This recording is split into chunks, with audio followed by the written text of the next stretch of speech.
फिर मैं जागो मोगा जागो में एक और नया टॉपिक लेकर आया हूं। दोस्तों, पिछले अगर हम 5-6 सालों की बात करें तो तेजी से मोगा में अवैध रूप से बनी बिल्डिंगों की संख्या बढ़ती जा रही है। भीड़ भरे इलाकों में बिना पार्किंग के नगर निगम की बिल्डिंग ब्रांच मंजूरी दे रही है, या पार्किंग तो रिकॉर्ड में दिखाई जा रही है बेसमेंट में, लेकिन अगर मौके पर देखा जाए तो बेसमेंट की में जो पार्किंग की जगह छोड़ी गई है वहां अंदर व्हीकल जाने की जगह ही नहीं है। कुछ लोगों ने तो बिल्कुल इस तरह से पार्किंग में व्हीकल जाने का रास्ता ही रोक दिया है। यानी नगर निगम के रिकॉर्ड में वहां पे मल्टी स्टोरी बिल्डिंग में पार्किंग है लेकिन मौके पर नहीं है, जिसकी वजह से क्या है कि जो बड़ी बड़ी मल्टी स्टोरी बिल्डिंग बनती जा रही हैं वो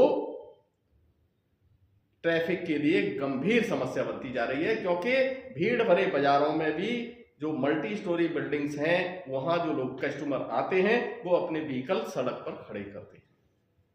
और हद तो ये हो गई है, अभी पिछले कुछ 2-3 सालों की बात करें तो इतनी लोगों में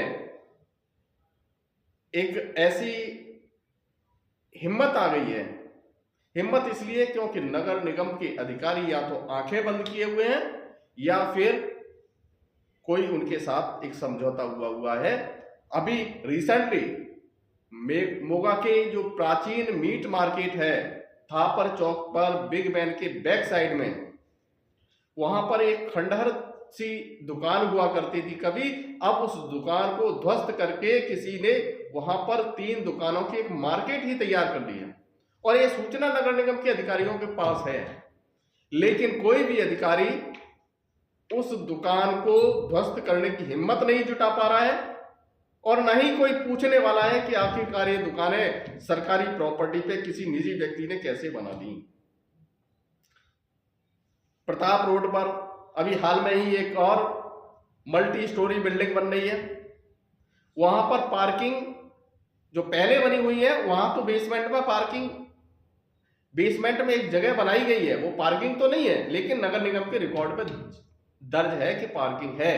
लेकिन खुलेआम अब लोगों की हिम्मत इतनी बढ़ गई है कि वहां तो वो बेसमेंट में पार्किंग भी नहीं बनाई गई है, सड़क पर खंभे आ गए हैं और बिल्डिंग बनना शुरू हो गया है। दोस्तों, बार बार मैं इस बात को इसलिए रिपीट कर रहा हूं क्योंकि ये नियमों की सिर्फ अनदेखी नहीं है, बल्कि ये समस्या पूरे शहर की बनती जा रही है। ट्रैफिक की जो समस्या गंभीर होती जा रही है उसकी वजह यही है कि अनलीगल यानी नियमों के खिलाफ शहर में जो बिल्डिंग बन रही है उसकी वजह से आम आदमी का जीना मुश्किल हो गया है, सड़क पर निकलना मुश्किल हो गया है। व्हीकल की संख्या बढ़ती जा रही है, सड़कें सिकुड़ती जा रही है। अगर मल्टी स्टोरी बिल्डिंग बनती है तो जो म्युनिसिपल बाय लॉज है उसमें क्लियर कंसेप्ट है कि पार्किंग होना बहुत जरूरी है, क्योंकि आपस में समझौता हो जाता है बिल्डिंग बनाने वालों का और नगर निगम के अधिकारियों का।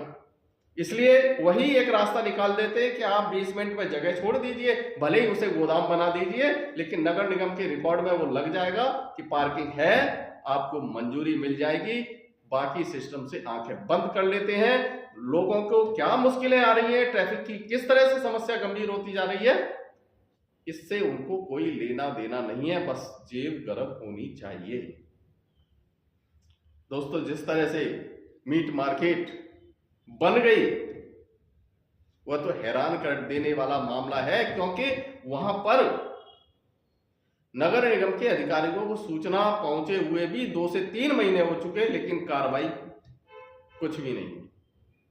ये आज मैं इस बात को रिपीट इसलिए भी कर रहा हूं क्योंकि अब जैसे ही नगर निगम की बाड़बंदी के साथ चुनाव की आहट शुरू हो गई है, चुनाव की दस्तक शुरू हो गई है, नेताओं में गर्मी आ गई है, उनमें उत्साह आ गया है, उनमें उमंग आ गई है। लेकिन जनता की जो समस्या है, जो जनता के लिए समस्या बढ़ा रहे हैं, ये जो समस्याएं अनदेखी, नियमों की अनदेखी जो जनता को घाव दे रही है, इस पर किसी भी नेता का कोई विचार नहीं है। जहां तक बाड़बंदी की थी, बहुत सारी बातें उसमें हुई थी। कुछ पार्टियों ने यहां तक धमकी दी कि वो हाई कोर्ट में जाएंगे, नियमों के खिलाफ हुआ है। बाद में पता चला वो गए ही नहीं। इससे भी साबित होता है कि जो नेता वादे करते हैं, जो दावे करते हैं, उस पर खरे नहीं उतरते हैं। अब क्या वजह रही, क्या कारण रहा, ये वही जानते हैं।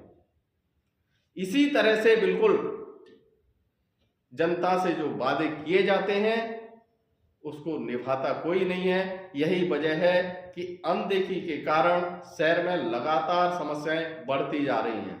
इन दिनों देखिएगा, जब से मैंने सीवरेज का मुद्दा उठाया है कि अब पास कॉलोनी में भी सीवरेज की समस्या पैदा हो रही है, तो क्या है, सीवरेज के पाइपलाइन को, सीवरेज के टैंक को की सफाई शुरू हो गई है जगह जगह। चाहे वो दिन का समय हो, चाहे भीड़ व्यस्त का समय हो, वहां पर सीवरेज की सफाई हो रही है।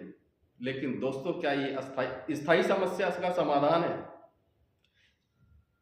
सीवरेज टैंक की सफाई हो जाएगी और उसके बाद हफ्ते 10 दिन बाद फिर वही समस्या, क्योंकि जब तक प्रॉपर लाइन नहीं बिछेगी, जब तक निकासी नहीं होगी, ड्रेनेज की व्यवस्था नहीं होगी, तब तक समस्या का स्थायी हल नहीं होना है। चाहे कितने भी सीवरेज टैंक आप सफाई कर लो, कितने भी सीवरेज पाइपलाइन की सफाई कर लो, जब तक वो सीवरेज आगे नहीं जाएगा तो हफ्ते 10 दिन में समस्या फिर वही होगी।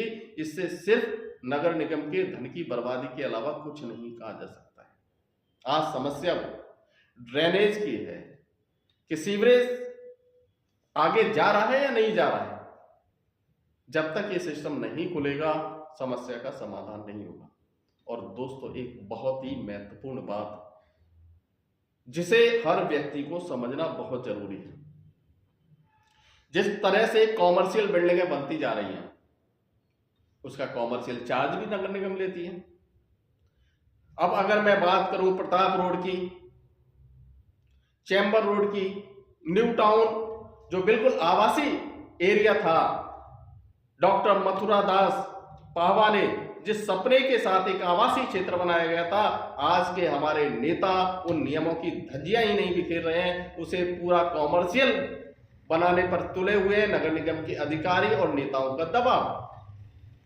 यानी जो डॉक्टर मथुरा दास पाहवा का एक सपना था कि एक आवासीय क्षेत्र ऐसा लोगों को मिले जहां सुकून के साथ जिंदगी जी सके, आसानी से आ जा सके, वहां पर कॉमर्शियल बिल्डिंगें खड़ी होने के बाद अब लोगों को अपने घर से निकलना भी मुश्किल हो जाता है, क्योंकि जो दुकानें, जो कस्टमर वहां आते हैं, वो किसी के घर के आगे गाड़ी खड़ी करके चले जाते हैं, उनके टू व्हीलर भी बाहर निकलना मुश्किल हो जाते हैं। ये आज मैं रिपीट कर रहा हूँ, रिपीट इसलिए कर रहा हूँ क्योंकि आज नेताओं में जान है, लेकिन वो चुनावों तक सीमित है।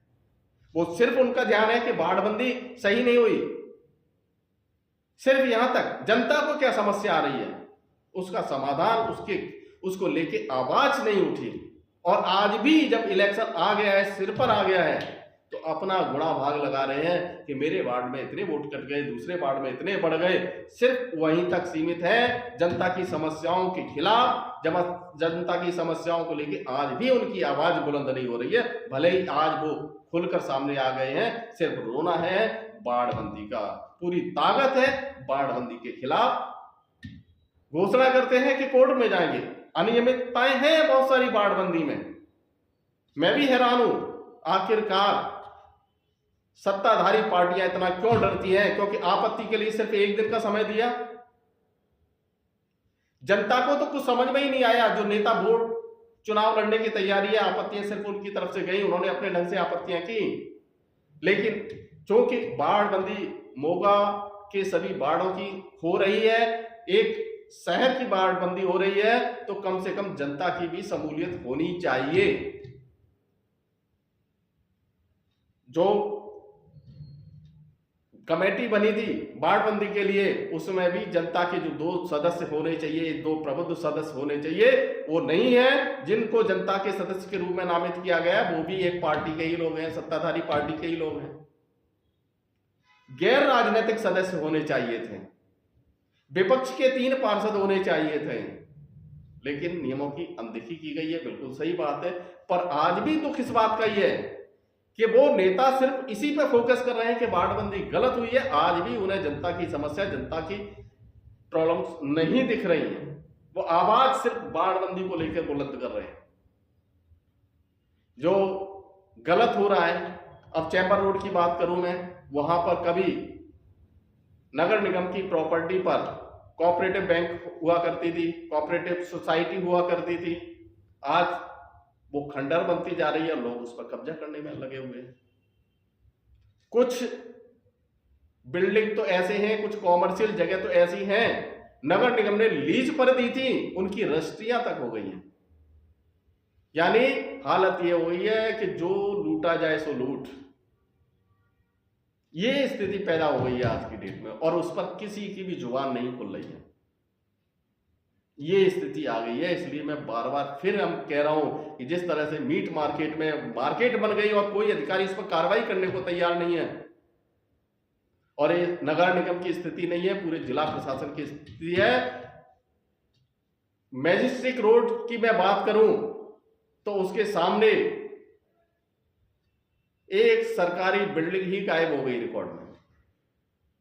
हालांकि डिप्टी कमिश्नर के रूप में सरदार कुलवंत सिंह जी खसरा संख्या 2021 को सरकारी जगह घोषित कर चुके हैं। सरकारी पीडब्ल्यूडी के मालिकी भी इंदराज में दर्ज करा चुके हैं, लेकिन अधिकारियों की अनियमितता, अनदेखी की वजह से वो जगह ही गुम हो गई।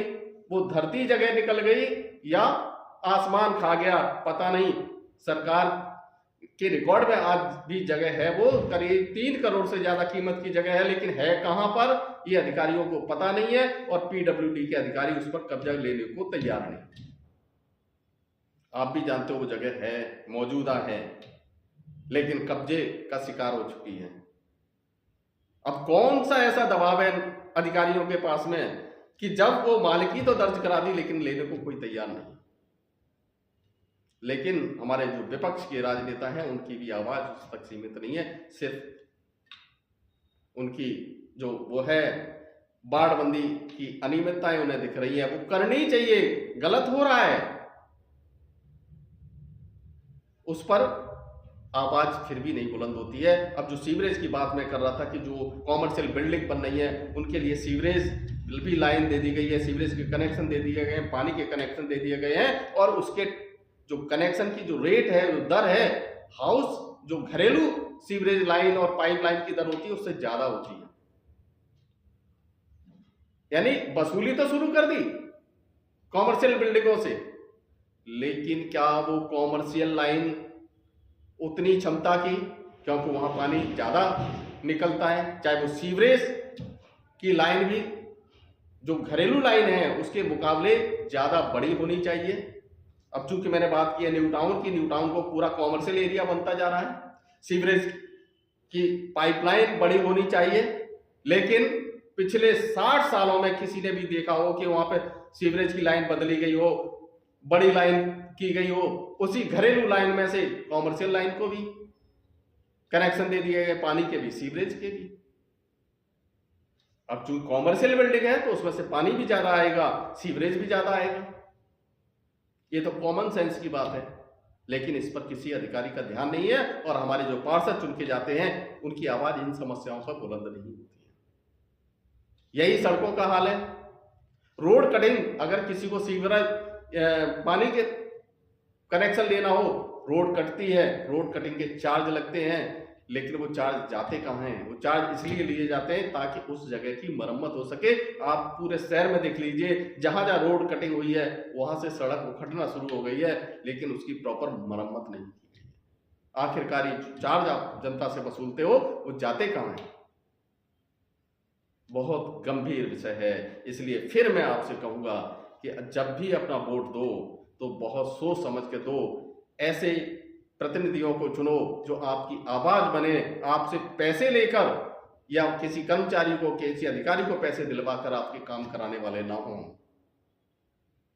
अगर उन्हें भनक लग जाए कोई पैसे ले रहा है तो उसके खिलाफ आवाज बुलंद कर सकें। ऐसे पार्षदों को जिस दिन चुनकर भेजोगे आप, उस दिन इस सिटी की, इस नगर की दशा सुधर सकती है, अदरवाइज नहीं सुधर सकती है। आप कितनी भी आवाजें बुलंद करते रहो, क्योंकि जब ये सेटिंग का खेल जब तक चलता रहेगा तब तक आपकी आवाज सुनने वाला कोई नहीं।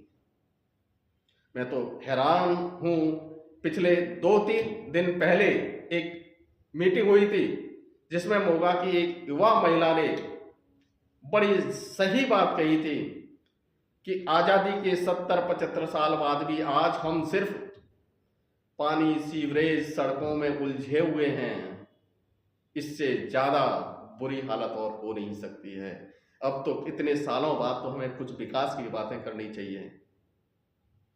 मोगा में कहीं पार्किंग की सुविधा है या नहीं है, इस पर कोई किसी का ध्यान नहीं है, कोई आवाज उठाने वाला नहीं है।